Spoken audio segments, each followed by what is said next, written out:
Jacques Alexandre, vous êtes le président de l'association Sainte-Bernadette à Nevers. Cette année 2017, deuxième spectacle autour de la figure de Bernadette qui est arrivée ici à Nevers il y a 150 ans. Pour vous, ça a dû être un challenge extraordinaire. Extraordinaire. Pas quantifiable au début. Voilà, je me suis rendu compte au fil du temps de l'ampleur de cet événement. À la fois par le personnage. Par le personnage, bien sûr, que j'ai appris à découvrir, je connaissais très peu en faisant des recherches avec Marie-Cécile Dumanoir dans les archives de la congrégation du département, et puis par la richesse du bénévolat qui s'est inscrit dans ce projet, quoi. Voilà. Mais pourtant, vous des challenges dans votre ancien métier de publicitaire à Paris, vous avez dû en relever pas mal quand même. Oui, mais bon, on était quand même des équipes autour d'un même projet. Au départ, je suis parti seul sur ce projet-là. Après, il a fallu quelques mois pour fédérer les équipes. Et ensuite, je me suis senti beaucoup moins seul et bien soutenu, quoi.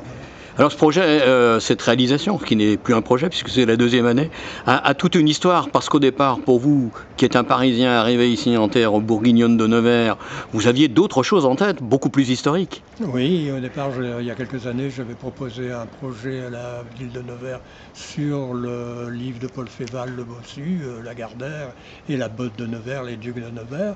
Bon, il n'y a pas eu de suite à ce projet, et puis quelques années après, voilà, on me propose de porter ce spectacle pour le 150e anniversaire de l'arrivée de Bernadette à Nevers. Alors, quand on évoque un personnage comme Bernadette, c'est sans doute pas anodin, peut-être d'une façon très différente de ce que vous évoquez, hein, Lagardère.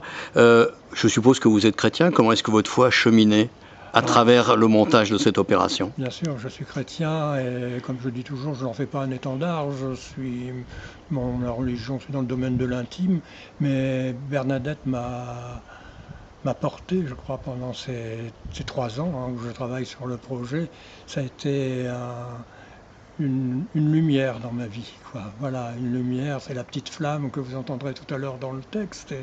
Et oui, ça m'a porté. J'ai eu de gros écueils personnels pendant ces années et je crois que Bernadette a comblé toutes les difficultés. Justement, parfois, vous me le disiez en préparant là, cet entretien, parfois, devant les difficultés, vous êtes allé voir la chasse de Bernadette et vous avez parlé.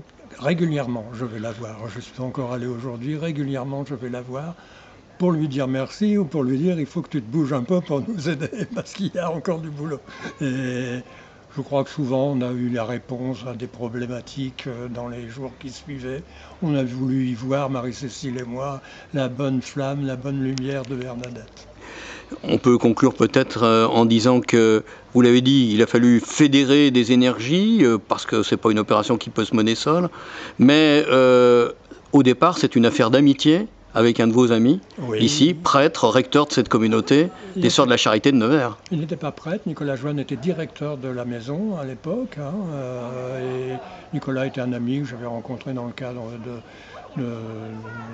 d'action pour du tourisme, et il m'avait proposé, parce que lui avait trop de travail, de porter ce projet qui était vraiment au stade embryonnaire, quoi. Donc il avait écrit un très beau texte, très beau texte littéraire, d'une dizaine de pages, sur l'espérance, qui est le thème récurrent de notre spectacle.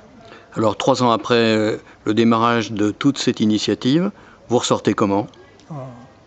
Riche intérieurement de toutes ces rencontres, de toutes cette richesse vraiment de personnes rencontrées, les bénévoles.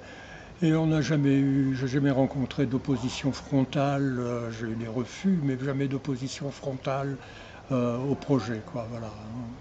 Alors pour vous qui aviez essuyé les refus de l'ancienne municipalité par rapport à Lagardère, aujourd'hui qu'on voit la réussite de cette initiative, est-ce que vous avez envie de repartir dans autre chose? C'est peut-être difficile quand on a aidé à faire germer ce projet autour de Bernadette. Alors, sincèrement, moi, je rêve d'un spectacle pérenne pour Nevers, quoi. Que ce soit Bernadette ou un autre, je rêve d'un grand événement qui ferait rayonner Nevers au-delà de ses frontières. Je dois dire que là, on a besoin d'un temps de pause, que ce soit Marie-Cécile et moi. On a pris, je crois, la sage décision de mettre en stand-by un peu et le projet Bernadette et nos projets à l'un et l'autre, le temps de se reposer, de se ressourcer. Et on verra d'ici 2, 3 ans pour une nouvelle aventure. Donc c'est comme le bon vin, ça va maturer en barrique? Absolument, voilà. Il y a des barriques sur le terrain, on va le laisser dedans. Oui, je crois que moi j'ai un besoin de ressourcement. Je ne peux pas marcher parce que je n'ai pas la condition physique, donc je ne ferai pas le chemin de Saint-Jacques, mais j'ambitionne de faire une retraite dans une abbaye ou un couvent quelconque, quoi, voilà.